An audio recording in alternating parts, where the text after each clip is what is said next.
এ ফেরেশতা, এ জমিন, তোমরা যারা জমিন ধ্বংস করে দিতে চাও, আমি আল্লাহও দেখতেছি কেমন গুনাহ হইতেছে।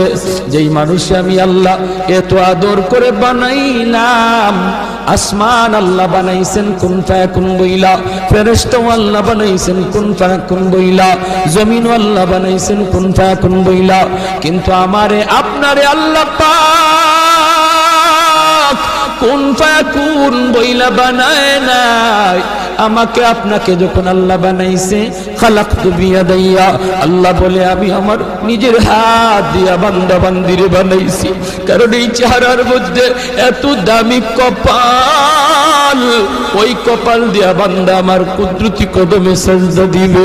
এই কপালটার এত দাম, এই কপাল কুন ফায়াকুন বললে হয় না, এই কপাল ফেরেশতাদের হাতে বানাইলেও হয় না, আমি আল্লাহ নিজের হাতে বানাইছি।